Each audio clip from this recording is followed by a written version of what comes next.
E aí, que legal que você está aqui com a gente. Olha só, a gente está gravando esse podcast, a gente está em janeiro de 2025 no Festival Rema em Goiânia.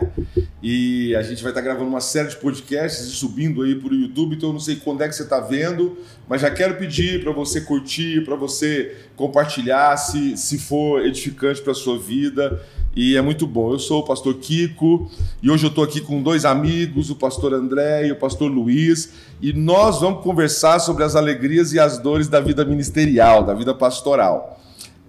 André, obrigado por você estar aí. Eu Luiz, que agradeço. Obrigado. Vamos começar se apresentando. Fala aí, André, rapidão. André Amado, né? Sou de Belo... Sobrenome Amado? Amado. É legal isso, dá uma autoestima, profético, né? Cara, Amado. Legal. Mas é mesmo. E eu sou de Belo Horizonte, sou da Igreja Batista da Lagoinha, tenho 27 anos. Você pastoreia uma das batistas de Lagoinha lá em Belo Horizonte, que lá tem várias. A Lagoinha Bairro. De bairro, vocês falam assim, Lagoinha Isso, Bairro. Lagoinha Paquetá, no bairro. Paquetá. Não é mais a sede. Então, é legal, porque quando fala Lagoinha, a gente só imagina ali a sede, né? Porque é o que tem mais referência, assim, e tal. Então é porque a Igreja de Lagoinha tem várias igrejas ali. Dentro da própria Belo Horizonte, cidades. BH, beleza, né? Legal, isso aí, tá bom. Casado com a Adriana, 25 anos de casado. E temos o filho Samuel, é um presente de Deus. Sou formado em administração, trabalhei muito tempo no secular e depois eu fiz teologia e sendo da Lagoinha há muitos anos, eu tinha esse chamado pastoral. Comecei a trabalhar com GCs e liderando o Ministério de Artes também. Dancei muitos anos também, tive a oportunidade de dançar com mudança lá com Isabel Coimbra, legal, diante do parceira trono ali. Demais do Rema. Isabel Coimbra, ela é muito próxima da gente, assim, muito bom. Família muito querida, muito amada, né? E aí eu tinha esse chamado, essa vocação pastoral, sempre orando, fiz teologia e houve uma oportunidade. Então tem 5 anos que eu sou pastor de uma Lagoinha local. Pouco tempo, não é muito, né? Não é muito que você está à frente da igreja. À frente, né? Não é muito. Legal, maravilha. Fui líder de jovens há um tempo atrás. Aquele processo a gente vive, processo de crescimento e aprendizado, da experiência, da vivência, né? Luiz, e você? Se apresenta aí. Bom, como você falou, Luiz Bittencourt, né? Mais conhecido na minha região, né? Sou de Belém, mas hoje moro em Tucuruí, no Pará. Desculpa a ignorância, Tucuruí é norte, é meio... porque o Pará é muito grande. É grande, muito grande. Fica meio que sudeste do Pará. Fica meio que sudeste. Do lado assim, meio esquerdo, né? É hidrelétrica que tem lá, né? Na hidrelétrica, né? Na região conhecida pela hidrelétrica, né? Hidrelétrica de Tucuruí. Isso. E hoje pastoreio uma igreja, né?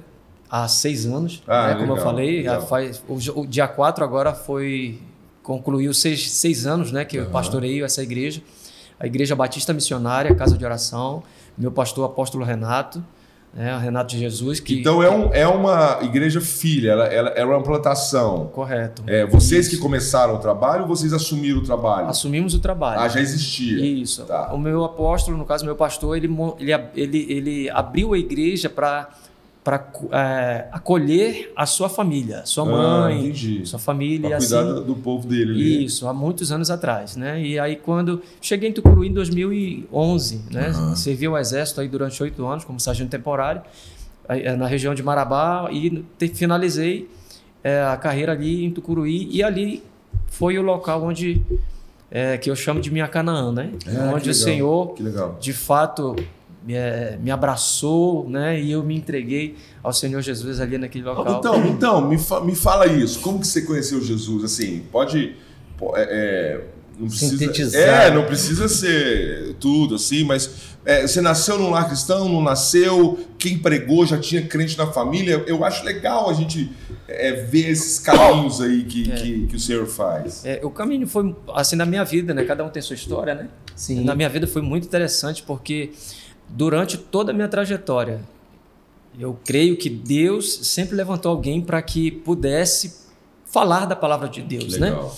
Então, na minha caminhada, né, posso dizer assim, e principalmente quando eu entrei no Exército, foi um tempo onde eu conheci muitas coisas, né? E dentro do Exército mesmo foram levantadas pessoas, né? Que legal, que outros colegas, né, de profissão. Mas tinha um culto lá? Tinha uma reunião, uma célula, alguma coisa assim? Às vezes tinha reunião, sim, no auditório, né? E eu participava, né? Mesmo sendo, né, querendo ser, né? Sim, ficar na sua, né? Ali, né? Mas acreditando que existe algo poderoso, muito maior. E Deus foi colocando pessoas no meu caminho até que, né, fui começando a ouvir a voz de Deus, apressa-te em me servir, que eu tenho pressa em te usar. E foi apertando, até que chegou um dia, eu lembrei da história até de um testemunho da pastora Adriana, ainda há pouco, que chegou o tempo que Deus disse assim para mim: apressa-te em me servir, que eu tenho pressa em te usar. Se tu não te apressares em me servir, eu vou te tomar. Mas como que Deus falou que você estava orando? Alguém falou? Assim, eu não tinha discernimento na época, né? Discernimento do Espírito Santo, que era Deus falando, mas quando lia a Bíblia demais, a Bíblia, então você já estava lendo a Bíblia, já estava lendo a Bíblia e ouvia a voz do Senhor. Muito forte, maravilha. E aí foi quando eu decidi, né, tomar a decisão de E aí se ligou a uma igreja? E me liguei a uma igreja, né? Só que já em Tucuruí. Tá. Né? Que legal. Já me liguei a uma igreja em Tucuruí, participei de Você já era casado? Sim. Sou casado com a minha namorada, que na verdade era minha amiga, né? E estamos juntos há 30 anos. Tá. Então tudo isso aí que você foi vivendo, você já estava casado. Ela já conhecia o Senhor também? Ela entregou a vida primeiro que eu. Entregou a vida para Jesus primeiro que eu. Então era isso, tá vendo? Alguém orando, sempre tem. Tinha alguém pagando preço. Sempre tem, né? Isso é muito legal, a gente vai conhecendo as histórias e sempre tem alguém ali vigiando o cestinho enquanto o cestinho está no Rio Nilo, né? Que legal, que legal. E você, André, como é que você conheceu Jesus? Diferente, eu já era bem das trevas, assim, da gandaia. Eu trabalhava, porque eles falam assim, você vai por amor, você vai por dor. Na época eu trabalhava numa grande empresa, ganhava bem, mas eu era gandaieiro, lambada, forró à noite, né? Ia dançar. Não estava casado ainda? Não estava casado, ainda não, era solteiro. Mas eu já namorava, né? A Adriana, mas deixava ela em casa. Naquela época tinha horário para as meninas, 10 horas você tinha que deixar elas em casa e caía na gandaia. E aí, mas eu era um cara realmente assim, que faltava, tinha um vazio dentro de mim. E um dia dessa, tinha acabado de comprar um carro, estava bonitinho na minha vida, né? Aos olhos naturais. Aos olhos naturais. Quando eu falei assim, Adriana, eu quero olhar o meu lado espiritual. Fui sair de uma periferia de BH e fui chegar lá na Batista da Lagoinha sede, que era que só naquela época só havia a sede, né? Chegando ali, eu vi uma palavra que me desconstruiu e... Você que quis ir à igreja? Eu quis ir à igreja. A Adriana já frequentava? A Adriana era pagana. Que eu brinco que a Adriana nem primeira comunhão ela... nem primeira comunhão ela fez. Eu não, eu fui da Crisma, tudo bonitinho da igreja católica. Padrão católico. A Adriana não. E quando a gente chegou lá, e eu fui com ela, aí a gente foi impactado. E aí eu falei, tem alguma coisa errada, eu volto no sábado para saber o que eles fizeram aqui. Deve ter alguma armação. Aí quando foi no outro sábado, eu aceitei Jesus. Que legal. Pastor Jonas Neves, maravilhoso, hoje está na Batista do Povo em São Paulo. Sim, conheci, teólogo. Sensacional, sensacional. Sim, eu sei quem é, um cara sumidade hoje na teologia do Brasil, autor de muitos livros. Tô certo, não tá tô? Certo, tá certo. Isso mesmo, não. E aí é o seguinte, eu era a alma da festa, eu era o bagunceiro, eu era que arranjava os negócios. E aí mudou radical. Aí mudei radical. Que legal. Aí as pessoas ficaram assim, o que está acontecendo? Que tiraram o cara que arranjava, que fazia as coisas pra gente. Mas Jesus entrou e não teve jeito. E eu tentando fugir, mas Deus tinha um propósito, de uma família toda desregrada, vamos dizer assim. E eu falei, não, Deus, mas está tudo bem. Não, sua família está vazia e precisa do Senhor, precisa de mim. E eu vou te usar para isso. E ali... Você falou que vocês são 5 irmãos. 5 filhos homens, exatamente. E dali eu comecei o processo de batismo. Eu lembro que na Lagoinha tinha o batismo, assim, a sala do cigarro. Aí eu levantava a mão e ficava. Sala de quem praticava sexo. Aí eu tinha que ficar lá até... era por área de pecado? Se você já... Legal. E a Adriana ia passando, eu fiquei agarrado em todas as salas possíveis. Droga, já experimentei. Aquela coisa toda. Mas aí o Senhor foi usando até chegou no meu batismo. E foi maravilhoso. E aí a Adriana, que é bailarina das artes, a Adriana foi levada ao Ministério de Artes da Batista da Lagoinha. Ela já dançava? Ela dançava no mundo, ela tinha contrato, tudo. Aí levaram a gente até... Era Isabel Coimbra lá dando aula. Chegamos lá, vi homem lá, falei, homem dançando, homem no meio das artes na igreja. Falei, que legal. Ali eu comecei também se envolveu também, que a me envolver. Maravilha. E aí veio o processo, você comentou, de seminário, você comentou com a gente, fazer o seminário, papapá, até pastorear a igreja. Isso. E você fez seminário ou você foi aquele líder leigo que foi crescendo e assumindo? Porque isso é normal e é maravilhoso também. Tá? Assim, eu já vivi em igrejas que a formação teológica do obreiro era na vida. Né? Ao longo das demandas e necessidades, o cara ia entendendo, precisava estudar e tal. E outras igrejas que o cara faz o seminário, ele é um teórico, cheio de teoria, mas zero prática. Então, eu para mim, tanto faz. Eu não tenho assim, nenhum problema, não tenho uma fórmula que eu acho certa. Luiz, como é que foi você? Eu acho interessante, que eu até ia comentar, que a conversão, ela é de fato, ou por dor ou por amor. Por amor, E só para colocar esse gancho, né? Na minha conversão, eu estava perdendo a minha família. Olha só. Eu estava perdendo dentro da bebedice, né? Eu cheguei bêbado em casa e o meu filho estava sentado na sala. Você tem quantos filhos? Tenho 4 filhos. 4 filhos. E quantos meninos? São 2 meninos, nasceram primeiro, né? E as duas mocinhas nasceram depois. A minha princesinha, as 2 princesinhas, né? E Deus nos deu a Débora, uma síndrome de Down, que é muito amada por todos. Especial. Né? E cheguei em casa, bêbado, e quando eu entro em casa, fui... Já tinha os 4? Já tinha 2. E aí eu entrei em casa, o meu filho mais velho olhou para mim e disse, eu não quero ter um pai assim, mãe. Cara, que forte. Eu não quero ter um pai assim. Se for para eu ter um pai assim, eu prefiro voltar para Belém e ir morar com a minha avó. Uau!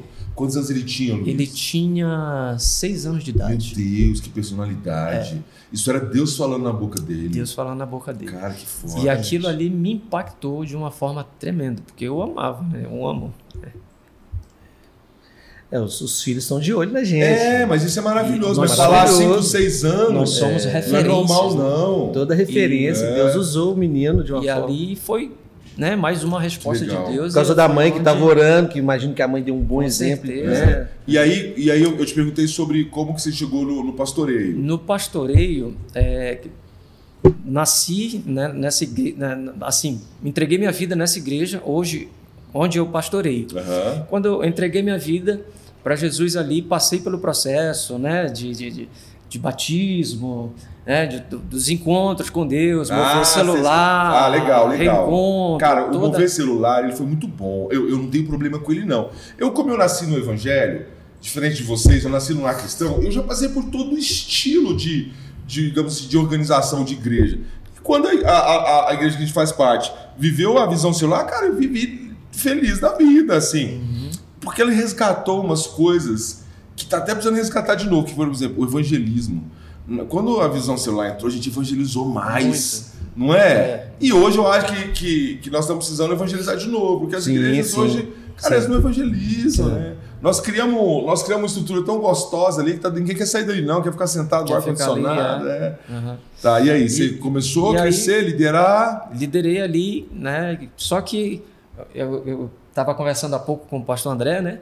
Aquilo parece que vai chamando a gente, né? Vai nos chamando para o ministério. E ali comecei a trabalhar. Teve um problema pastoral na igreja. Entendi. Aí teve que resolver. Teve que resolver. Os pastores saíram e entraram outros. E quando eles entraram, as pessoas queriam que nós fôssemos. Então era um reconhecimento natural da igreja. Eu não tinha nem um ano de crente. Uau. E as pessoas olhavam para nós. Vamos falar disso. Isso é. Porque isso é um perigo e a Bíblia, inclusive, orienta a não fazer isso.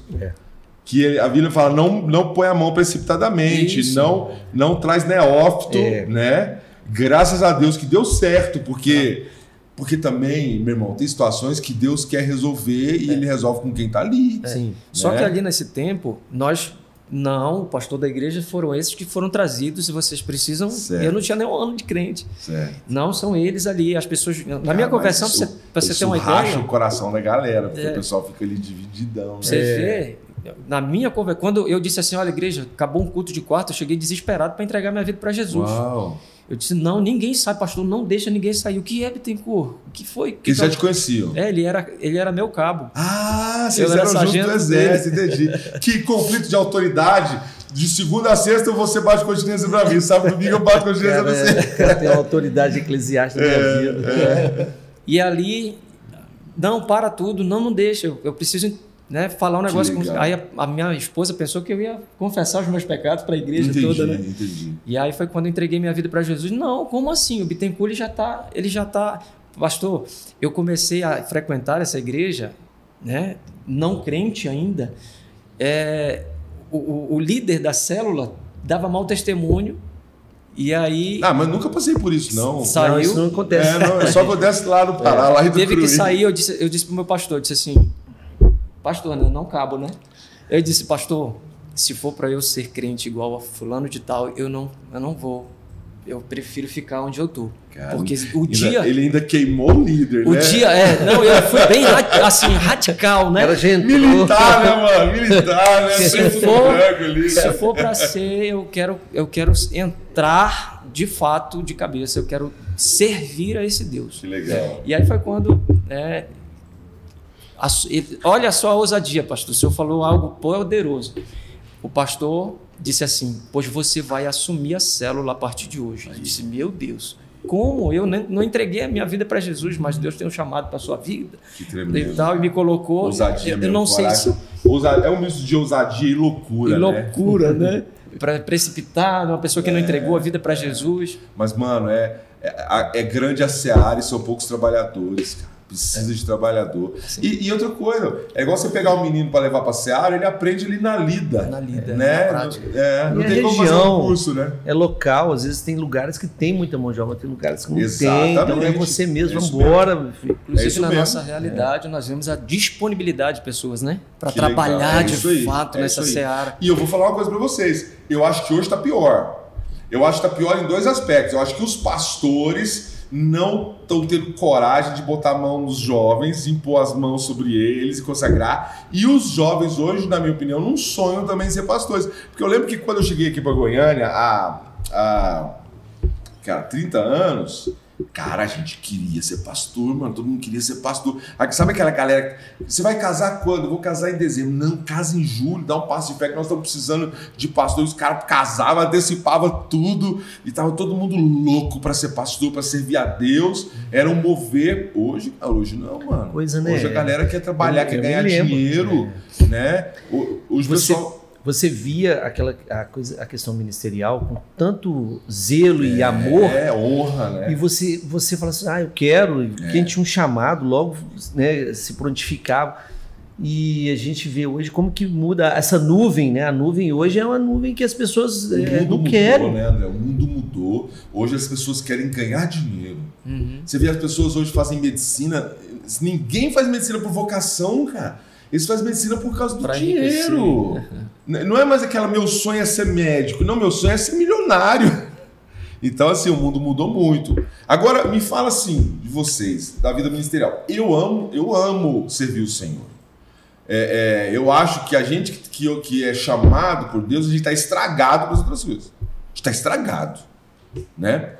Mas a vida ministerial, ela também é árdua.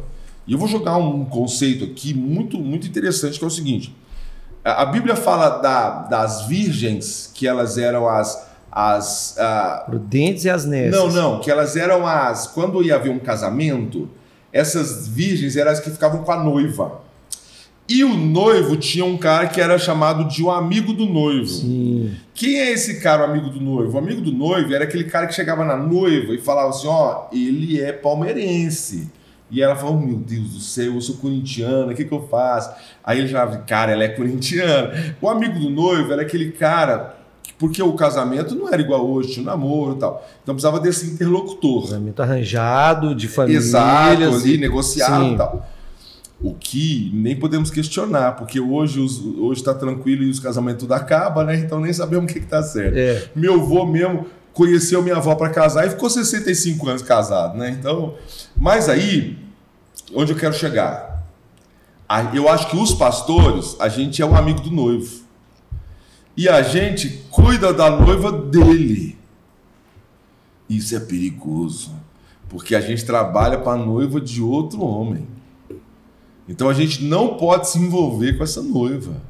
A gente tem que servir essa noiva sem se envolver. Então por isso que eu acho que a vida ministerial, ela já carrega nesse conceito que eu estou falando, uma dificuldade, uma dor, cara. Porque nós nunca vamos celebrar esse relacionamento. Nós estamos aqui... Sim. Você entendeu, entendemos, né? A gente tá... Então, as pessoas não sabem. Os irmãos da igreja não entendem como a vida ministerial ela é prazerosa, uma alegria, e ela é dura, às vezes, no mesmo dia. Sim. Porque, às vezes, no mesmo dia, você celebra um casamento de um casal maravilhoso e sai de lá e vai fazer um velório de um irmão precioso. Né? Então eu queria... eu estou falando tudo isso para perguntar para vocês, assim, fala para mim sobre isso, a vida ministerial, a vivência ministerial de vocês. Conta aí, tipo assim, uma grande alegria e uma grande dor que vocês passaram, assim, para a gente refletir um pouco sobre isso. Então, o que eu penso, assim, em relação às dores e alegrias, eu acho que a gente tem que, como pastor, estava conversando isso com o pastor Luiz, por isso que os processos são muito interessantes, para que quando você vai assumir isso, você precisa estar realmente maduro, como nós falamos, para algumas coisas. Porque a gente erra demais. A gente vê pastores depressivos, a gente vê pastores... né? Não, deixa eu te contar, um dia eu fui no cardiologista e o cara falou assim, o que você faz? Eu falei, eu sou pastor. Ele anotou lá na hora, profissão de risco. E eu falei, caramba, o cardiologista já tem como conceito que o pastor já entra num grupo ali de profissões de risco, né? Complicadas. E eu falei, meu Deus. Tem uma pesquisa nos Estados Unidos que diz que as profissões mais complicadas eram o presidente dos Estados Unidos e depois o pastor. Caramba, olha só que interessante. Mas eu penso que a gente precisa basear o nosso ministério em cima de alguns princípios para que você não fique apagando fogo, vamos dizer assim, você não fique tão desesperado em relação a determinados detalhes que aquilo ali você não consiga à noite descansar com sua família, conversar com seu filho, estar com a sua mulher. Porque não dá para fechar uma gaveta, né? A vida da igreja entra para dentro da nossa casa, né? Às vezes entra para dentro do nosso quarto e às vezes sobe na nossa cama, né? Exatamente. Então, se você não tiver uma tranquilidade, se você não tiver uma sabedoria em relação a isso aí, isso vai te deixar mal. Então, eu preciso separar isso aí, bem tranquilo. Eu até brinco que eu orei ao Senhor quando eu fui assumir, porque eu falei assim, Senhor, eu quero resolver os grandes BOs. Famílias em separação, filhos com droga, não tem problema. Gente com câncer, com problemas grandes, não tem problema. Agora, ficar resolvendo coisinha de fofoquinha ou coisinha chata, isso acaba com o pastor. E o Senhor tem sido bom para comigo. Isso suga a nossa energia, isso suga. Que tinha que ser usado em coisas fundamentais. Perfeito. Por que eu estou feliz falando de dores e de alegrias? Eu estou feliz hoje na Lagoinha Paquetá exatamente porque o pastor a igreja é o que o pastor é. Concordo. Então, nós precisamos ser resolvidos e tranquilos em relação a determinadas coisas para que a gente possa... a noiva não é nossa. Exato. As ovelhas... Não são nossas. Não são nossas. Não são nossas, porque você sabe que é outra coisa que a gente, às vezes, falta conhecimento bíblico, né? Quando fala de pastor de ovelhas da Bíblia, eram uns meninos que pastoreava 10, 7, 15 ovelhas, que na verdade eram mini rebanhos de um cara. Né? Por isso que eles se juntavam num aprisco para passar a noite, era um monte de... E é isso, as ovelhas não eram desses pastorzinhos. Elas eram às vezes do pai deles, né? E a gente é esses meninos, né? Os nossos pastores somos esses meninos. Exatamente. Nossa, a gente é esses meninos, ficou feio, ficou goiano pra caramba. Mas o que acontece é o seguinte, então, vida com Deus, vida em oração, leitura. A palavra fala assim, quanto a nós, né? Quanto a mim, quanto a nós, ficamos com a leitura da palavra e da oração. Os pastores têm perdido isso. É verdade. Porque está apagando fogo e está fazendo tantas coisas que não deve esquecer. E está cansado, mano. Deixa eu te falar, às vezes o pastor não tem patrão. Não é fácil você manter a disciplina ali, entendeu? Não é fácil. Você precisa de alguns subterfúgios. Você sabe que eu faço parte de um grupo que chama Amigos da Bíblia, que é uns amigos meus de uma Assembleia de Deus aqui em Goiânia, que eles começaram, e eu nem sabia, eu soube uns 2, 3 anos depois, e eu entrei. A gente lê a Bíblia junto todo dia, 6h30 da manhã. Aí lê a Bíblia inteira no ano. É de segunda a sexta, sábado, domingo, feriado não reúne, mas tem que ler. Porque aí no próximo dia útil vai estar no capítulo da sequência, entendeu? Sim. Porque e isso ajuda muito a gente ter um compromisso com outras pessoas e tal. Muito eu acho que uma dor grande, assim, a gente já passou por algumas coisas na igreja em relação, por exemplo, a decepções, às vezes até pessoas que estavam conosco, de repente elas... Mas isso é muito culpa nossa também. Expectativa errada, algumas coisas assim que... Decisões, né? Decisões. Mas esses dias, por exemplo, eu pedi uma senhora lá na igreja com câncer, e isso foi uma dor. Foi luto. Porque essa mulher a casa dela era na rua da igreja. Uau. Então eu estava lá na igreja, às vezes ela, pastor, você está aí? Tô. Vem aqui que eu fiz um cafezinho. Uau, a gente batia um papo. Então... Você ama mesmo, né? Você ama. E aí, quando ela ficou doente, eu participei daquele processo. E esses dias, quando ela morreu, eu estava em Gramado, 25 anos de casado com o Adriano. Cara, mas eu sofri de não estar lá do lado. Isso foi duro para mim. E, ao mesmo tempo, tem que ter alguém lá para assumir esse velório, você poder... Porque senão a gente também... É isso mesmo. Sim, isso mesmo. Sim. Eu acho que uma coisa importante da liderança é você ser leve em muitas coisas naquilo que você faz na igreja. Uma das coisas delas, uma dessas coisas é você formar a liderança e já preparar essa liderança, porque a igreja não precisa sentir falta de você. Se eu não estou, a coisa não acontece. Então você é ruim, tá, pastor? É verdade. Você é ruim. Exatamente. Você está achando que você é um bom... Você está achando que você é bom. Eu viajei e o pessoal não sentiu falta. Então você está fazendo um bom trabalho. Até um teste, né, pastor? Até um teste para nós, né? Para saber se de fato nós somos essenciais dentro do ministério, né? O que se torna essencial é a presença de Deus. Né? E um dos pilares que você falou, né, da leitura da palavra, né, da oração, por exemplo, o jejum também tem como é que nós olhamos, né, uma realidade. Nem tem todo mundo hoje, inclusive, não quer pagar preço de jejum. Não quer jejuar, né? Então, assim, isso acaba se tornando uma dor para nós, porque a gente diz, meu Deus, você precisa jejuar, meu irmão. Você precisa orar, e isso acaba sendo uma dor, porque nós sabemos que sem esse tripé... Cara, não vai atingir certos níveis, não vai viver certas coisas. Não vai expulsar certos demônios. Não vai. Eu não quis usar esse... de demônios. Eu não quis falar sobre isso, mas eu estava usando exatamente esse princípio. Sem a oração e o jejum, nem nós, nem o irmão ali vai viver certas coisas. Vamos ficar num limite aí qualquer. Luiz, mas conta para nós uma história, muda os nomes. Fala para mim assim, se falar de dor no ministério, você lembra de alguma história? Lembro.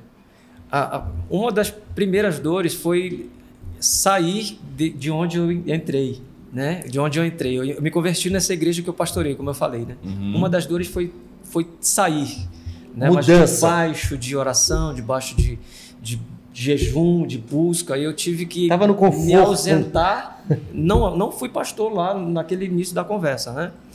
Mas devido a questões de atrito, né, com pastores que chegaram, nesse sentido daquele pastoreio. Estava contando isso, né?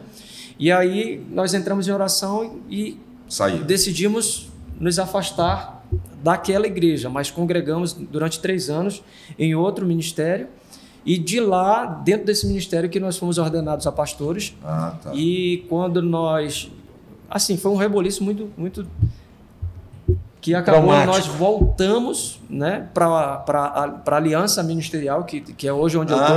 Então pastor. Olha que legal. Então Deus deu um caminho para vocês serem formados, consagrados, para depois vocês poderem cuidar daquele lugar que vocês nasceram. Justamente. Cara, isso é muito lindo, mano. Legal. Isso é muito lindo. Isso é muito lindo. Né? E nós mudamos de cidade por 9 meses para Abreu Branco, que eu estava trabalhando lá, gerenciando uma loja. E já estava fora do exército. Já estava fora do exército. E aí, quando eu voltei, né, para baixo, para visitar a cobertura lá onde nós éramos, que não tinha igreja de onde eu estava. E aí aconteceu a transição novamente. Quando chegou no término desse 9º mês de morada ali, né, deu uma apertada financeira, a gente estava gastando muito, porque nossa casa em Tucuruí ficou, e aí tinha gasto em casa em Tucuruí, gasto em casa em Rio Branco. A conta não fecha, né? E aí eu cheguei já tinha saído do outro ministério, né? Tinha rompido, e já estava de volta, né, para esse ministério de onde eu entreguei a vida para Jesus. E aí eu disse para o meu pastor, pastor, preciso voltar porque o custo está grande, minha despesa está grande. Ele disse assim, eu estava orando em Deus e eu preciso de alguém, de algum pastor, porque há 2 anos está sem pastor essa igreja, tinha somente uma missionária e a sua família segurando, e ele tinha que ir lá para toda vez, né, toda semana ir e sair de Rio Branco. Qual que é a distância? 24 quilômetros. É perto. De onde ele estava até lá. E aí foi quando ele disse, você aceita o desafio? Eu disse, meu Deus, né? E aí foi quando nós assumimos lá, fomos muito bem recebidos por alguns e por aqueles que nós, teoricamente, né, nos desligamos, eles sentiram ali poxa, voltou para cá, nos abandonou, né? Mas mesmo assim abraçamos. A irmã do nosso pastor congregava lá, foi para a glória com 84 anos, se eu não me engano. Nós cuidando dela, ela nos amando, nós amando ela. E isso também foi uma das dores, né?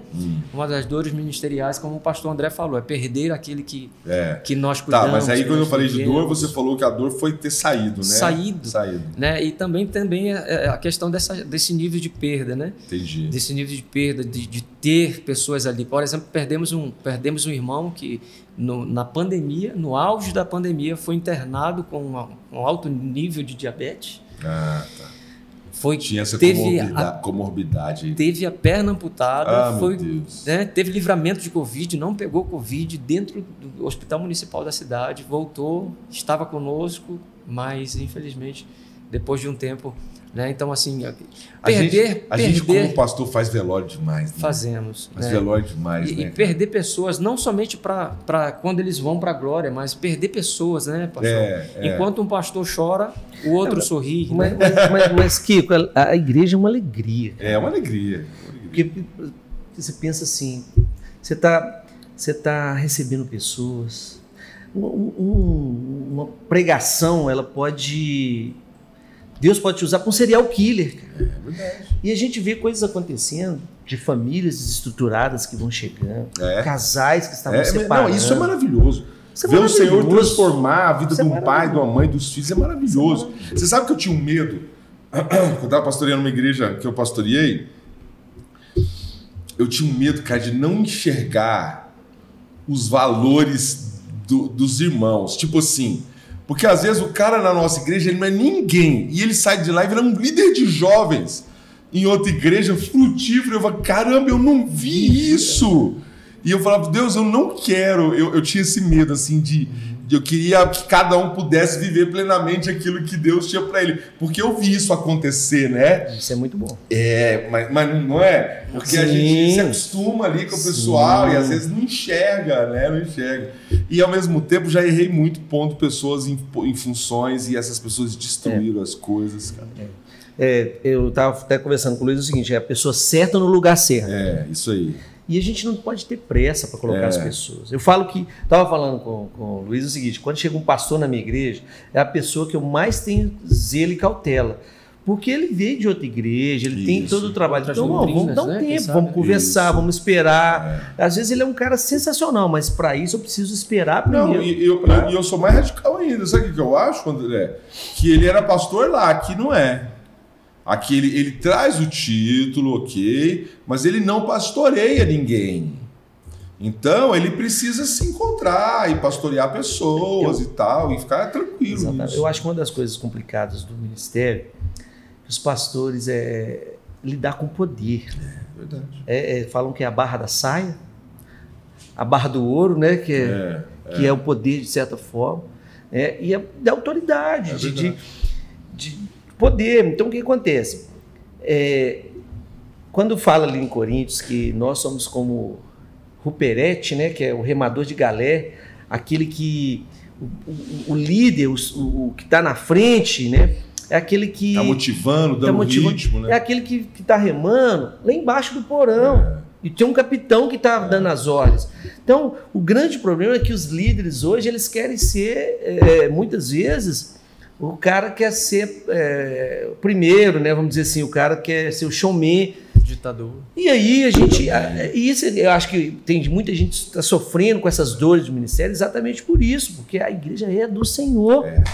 E nós, como servos, é tão bom quando você faz a coisa leve, de querer ajudar todo mundo, né? De querer ter acesso a todo mundo e todas as pessoas ter acesso a vocês. Sabe que me ajudou a entender isso aí? Foi quando eu tive, eu e a Lu tivemos a nossa primeira filha.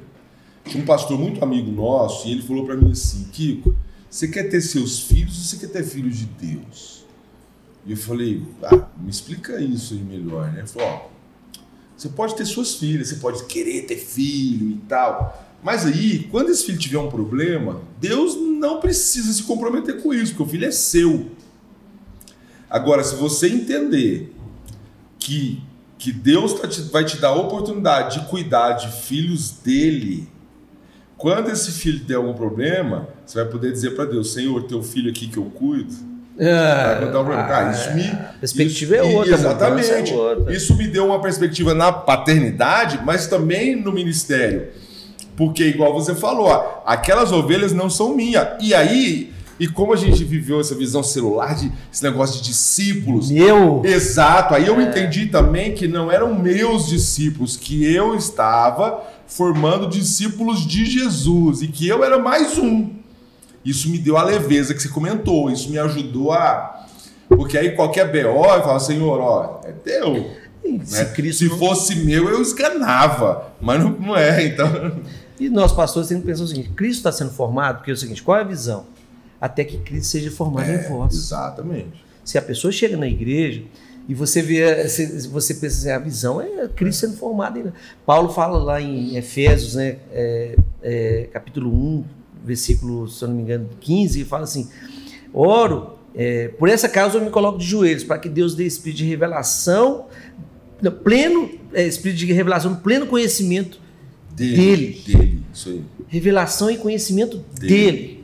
Dele quem? Cristo Jesus. Então, nós precisamos conhecer Jesus, as pessoas precisam entender Jesus. Quando as pessoas entendem Jesus, as pessoas vão sendo libertas. Isso se dá através da leitura da Bíblia, através do discipulado, A gente usa ferramentas, a gente usa, né? Nosso ministério, que é o ministério que eu faço parte, usa libertação, aquele questionário, eu acho tudo muito legal. Mas nada substitui uma vida processual de conhecer o Senhor dia a dia na palavra, na oração, no convívio com os irmãos, né? É isso aí. Eu não vou citar nenhuma dor minha, não, porque senão eu corro o risco de falar do Luiz Antônio, ou Luiz Antônio, que é o marido da Maria, pai daqueles 3 meninos de filho. Cadê? Dá vontade, mano, dá vontade. Eu nunca tive problemas, eu tive irmãos que me ajudaram demais a crescer espiritualmente. De fato, nunca teve isso. Eu orar mais. A cada escada, a cada degrau que nós passamos, independente se seja coisa boa ou não. Né? Isso aí. Queria te agradecer por sua causa, eu tanta raiva mais. Exatamente. É isso mesmo. Você está certo. E eu acho que os problemas, eles são muito culpa das nossas expectativas. E expectativa é uma doença. A Bíblia fala que a expectativa adiada adoece a alma. Mas quem mandou você criar essa expectativa? Isso é uma loucura, cara. Porque eu espero que você faça algo, eu não falei isso com você, e você não faz, eu fico grilado contigo. Expectativa é uma loucura. Então eu acho que um grande erro pastoral e uma grande dor nossa é criar expectativa. Exatamente. Então, das duas, uma. Ou a gente não cria expectativa nenhuma, é difícil demais. Ou a gente senta com a galera e fala assim, o plano é esse. Vocês concordam? Que aí a expectativa já está em todo mundo. Então vamos lá. O plano é, nós vamos jogar e queremos fazer 10 gols. Cara, se a gente fizer 5 gols, valeu. Né? Sim. Então eu acho que nós temos que rever essa coisa da expectativa. Eu acho que é perigoso demais. E ela nos frustra muito. Exatamente. Porque nós estamos lidando com as coisas do Senhor e a gente está fazendo Você está discipulando na palavra, em oração. Então tem coisas que é o Senhor que vai fazer. Nós muitas vezes queremos forçar determinada situação, queremos fazer com que as pessoas se encaixem, né, naquele modelo, naquela forma. E a ideia às vezes até está certa, mas não é hora, né? Não é momento. E aí volta para o que você falou. E aí nós, enquanto pastor, precisamos orar mais, precisamos ouvir mais o Senhor, para que Ele fale, calma, tá tudo certo, mas calma, vai, né? Eu penso, sabe, que nós, como pastores, eu vejo assim, não vou falar que nos dias de hoje, que isso aí é meio clichêzinho, nós precisamos estar com a vida devocional.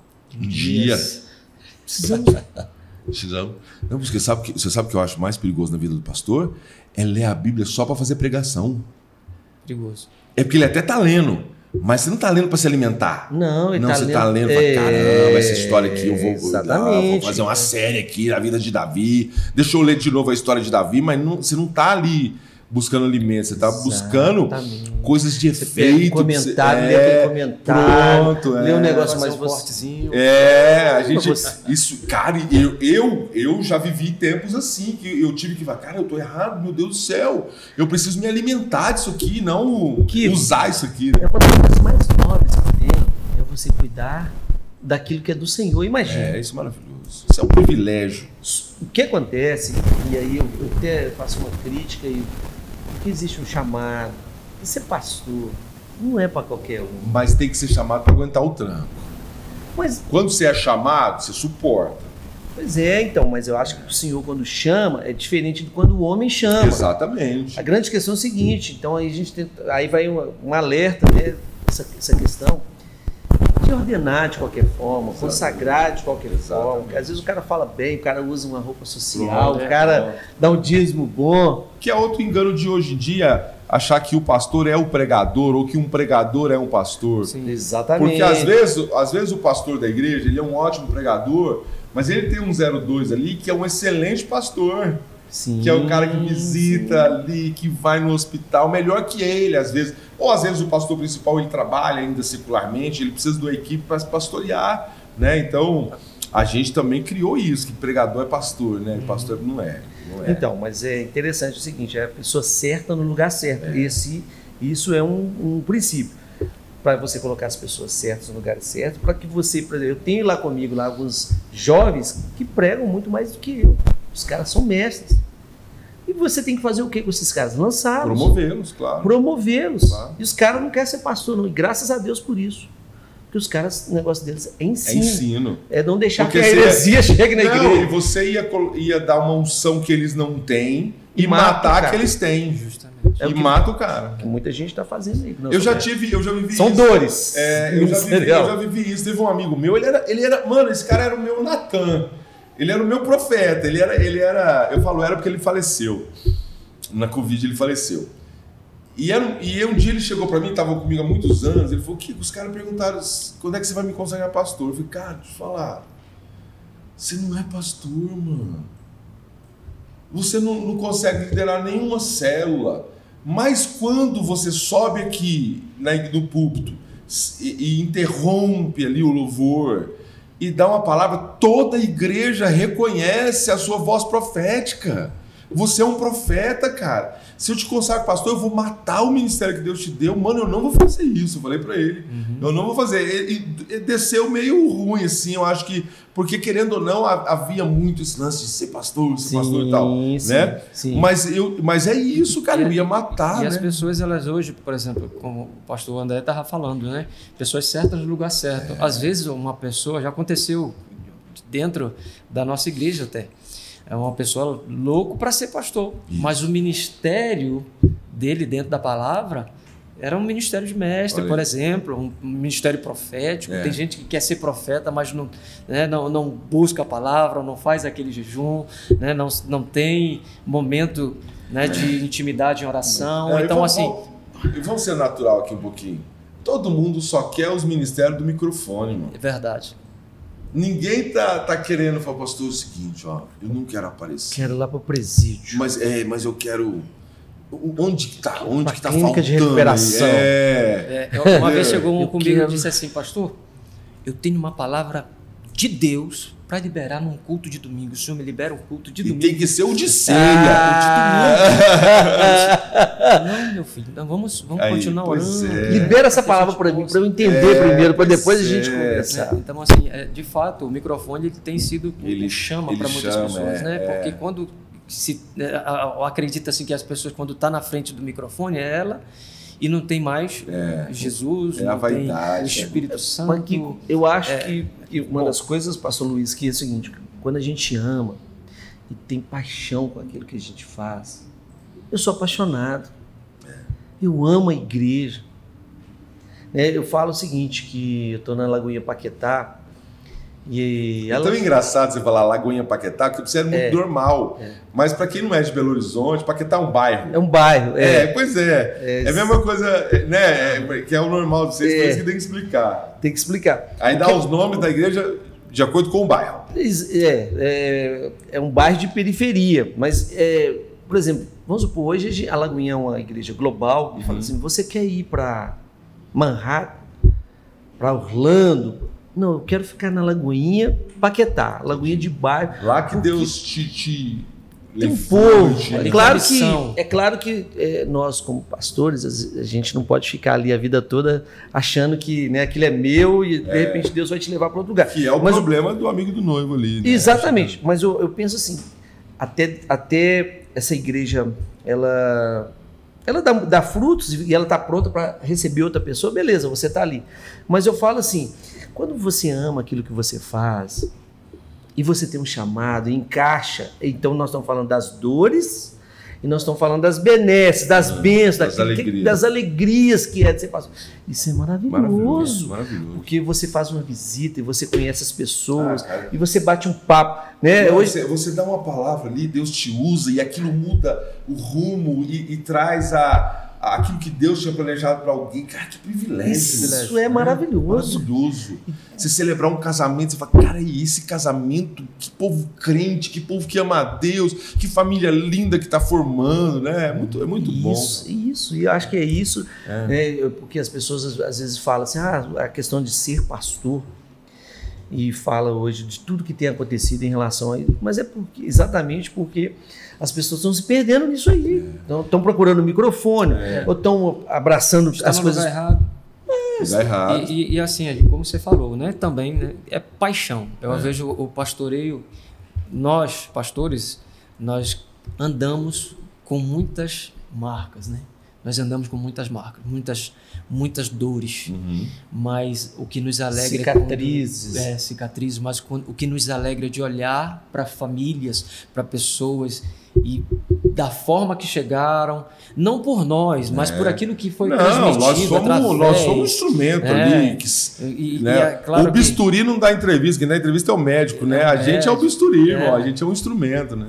E ver, né, essa transformação, isso é prazeroso demais, mesmo que a nossa carga espiritual possa ser muito maior do que muitas outras pessoas, mas a gente sabe que através do nosso chamado, da nossa vida, daquilo que Deus está fazendo na nossa vida, estamos conseguindo transmitir e reestruturar vidas de outras pessoas, verdade. Lembro que na pandemia, né, eu peguei 3 vezes, né?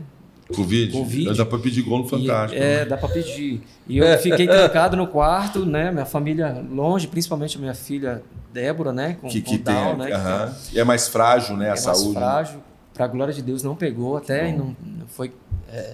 E eu fui pro quarto, peguei um violãozinho e ficava fazendo live, pregando para os irmãos na live. Que legal. E assim, numa das lives, uma pessoa entrou desconhecida, estava se perdendo, né? Querendo mostrar-se aos seus pais de alguma forma, mulher, cortando o cabelo baixinho embaixo, fazendo algumas coisas. Essa pessoa viu, né? Essa mulher viu e a live procurou no meu Facebook alguém e achou e disse assim, eu quero ir conhecer a igreja de vocês. Ainda aí estava liberando. Essa pessoa foi, entregou a vida dela para Jesus. Hoje caminha com a gente. Já veio aqui no Rema. Já veio no festival? Já veio no Festival Rema. E eu estava ali naquele momento de aflição, de dor particular e também de ver a minha família ali isolada de mim, mas ali com pouco fôlego, tocando. Não toco muito, né? Não, mano, não. E aqui, pela graça, assim, né? Ainda mais quando fala assim, o cara. Não, é sério, né?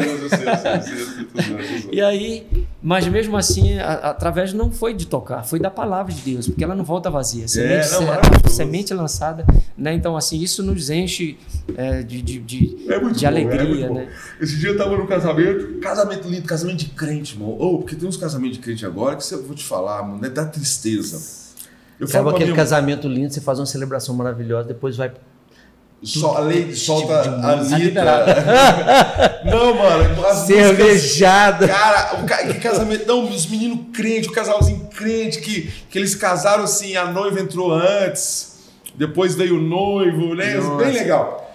E as músicas muito de Deus, coisa mais linda. E a banda boa demais, a banda tocando. E depois foi ter um jantar, né? E eu fui lá no cara, o coordenador da banda lá, o cara que ficava no som, fui elogiar ele, né? Falei assim, cara, prazer. Eu queria falar assim, ele falou, pastor Kiko, você que me batizou, cara. Eu falei, mano, pelo amor de Deus, não lembro disso não. Ele falou, não, mas isso tem muitos anos. Hoje eu sou casado, tenho 4 filhos e tal. Eu falei, caramba, que alegria, ver que você tá firme. A cantora era a esposa dele, que canta, que tem CD. Você tem CD, foi muito antiga essa expressão. Que tem música, né? Mas aí essa alegria de falar, caramba, eu que batizei aquele cara, eu que ajudei aquele cara a ficar firme no Senhor. Você faz um vídeo, né, uma retrospectiva desse trajeto. Mano, eu nem lembrei dele, porque hoje ele tá mais gordo e tal, né, assim. Mas foi tão gratificante. E aí ele falou assim, eu falei, você tem 4 filhos, mano? 2 são meus da minha esposa e 2 eu peguei do meu irmão, porque meu irmão tem uns problemas com droga, e eu fui no juiz e peguei as guardas. Olha que homem, mano. Olha que homem, o cara assumiu os sobrinhos, registrou como filho, cara. Olha só. E eu falei, caramba, Deus me usou na vida desse cara que virou um homem digno, um homem honrado. Cara, isso é muito bom, isso é muito bom. Que você me fez lembrar de alegrias ministerial. Exatamente assim, a gente vai ficando um pouco velho, Vivido. Um clássico, né? Vintage. Você vai começar a fazer casamento de ovelhas, né? Eu fui líder de jovens, cara, os caras fazendo faculdade, os caras bombando na área que eles escolheram para atuar, os caras se casando, aí chega, né? Às vezes eu tô lá pregando, chega lá liderados meus antigos, aquilo me dá uma alegria no coração. Nós viemos aqui te ver, olha porque você aí, foi, olha aí. Né? Isso é bom demais. Por exemplo, eu e a Adriana, para trabalhar com artes, né? Assim como a gente está aqui no Rema, né? No Festival Rema, a gente trabalhou muito tempo com jovens dentro da companhia. Uhum. Então a gente pegou jovens que, né, com tenra idade e os caras que cresceram mesmo. Qual companhia? A companhia Arca-Cia das Artes de Belo Horizonte. Adriana Rocha. Tem até hoje. Tem até hoje, o Arca-Cia das Artes. Então, a gente liderou e discipulou muita gente, né? E aí você vê os meninos crescendo, os meninos dando frutos, e assim, às vezes eu vou conversar com os pais. Esses dias uma mãe falou comigo, André, eu sou tão grato à sua vida como líder, porque eu lembro que aquela época que a gente era bem mais, né, até rígido com o jovem, minha filha casou virgem, minha filha casou bonitinha, minha filha tudo certinho, de acordo, mas quão foi importante você e a Adriana como líder de jovens na vida. Pois isso é maravilhoso demais. Eu quero até deixar um recado aqui para as ovelhas. Aproveita esse podcast que você está assistindo, honra alguns pastores aí, alguns líderes que passaram na sua vida. Amém. Liga para eles, manda um zap para eles, lembra eles. Porque às vezes a gente esquece também algumas coisas que a gente fez. Lembra eles, fala, pastor, tô mandando esse zap para lembrar que você foi importante na minha vida. Quando eu estava deprimido lá, você lutou por mim e eu saí desse estado. Ou eu estava solteiro, aí eu casei, vocês fez meu casamento. Sabe, eu queria muito estimular você mesmo a fazer isso. Porque, Cara, isso é... Deixa um comentário, se for o caso. Porque isso é maravilhoso para nós. É desse tipo de coisa que um pastor se alegra. Sim. Não precisa dar oferta, não. Não precisa. Sim. Porque honra não é oferta. Não. Honra não é oferta, é oferta. Honra é eu dar algo para quem não precisa. Né? Então, assim, não é isso. É falar.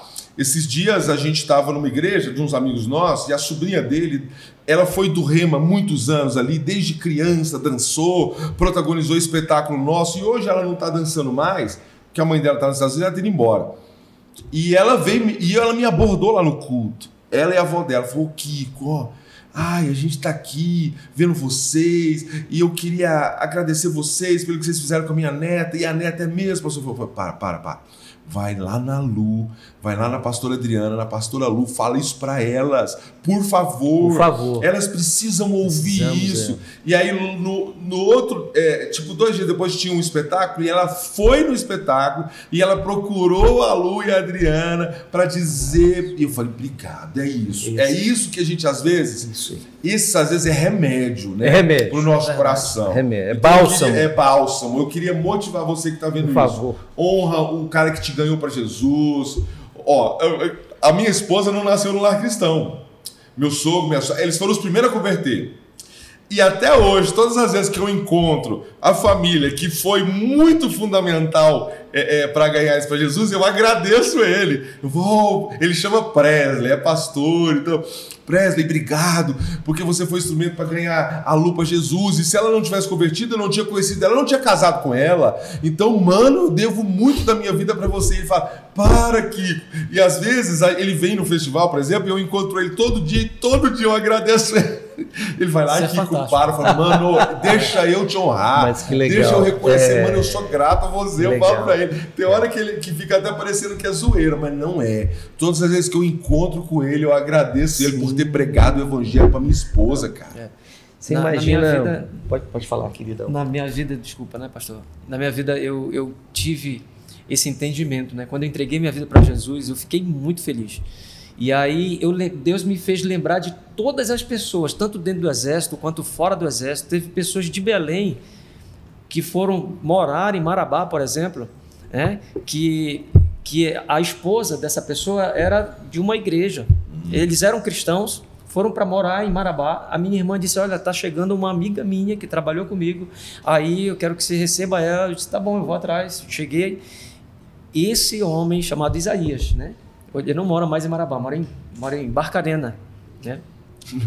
Você fala bom, aparece aqui já, né? Como que a gente soubesse, mano, o Pará é outro mundo. É verdade. O Pará é muito grande. É muito Esses dias eu fiquei sabendo que eles estavam tentando criar mais 2 estados, né? Dividir o estado em 3. Verdade. De tão grande que é. Tem muito. Olha só. E aí Deus me fez lembrar de muitas pessoas, e essa pessoa, uma delas, né?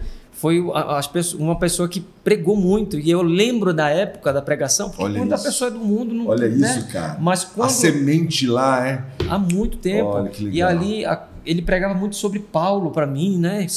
Da época que era Saulo. Eu lembro só dessas palavras. Olha, que legal. E eu fiz questão de quando entreguei minha vida para Jesus, naquela alegria, eu liguei para cada um deles. Olha isso, cara. Eu disse assim: cara, muito obrigado. Hoje entreguei minha vida para Jesus. Que maravilhoso, Bideco, que maravilhoso. Eu tenho me alegrado. Talvez você pegou alguém até frio que voltou para Jesus na hora.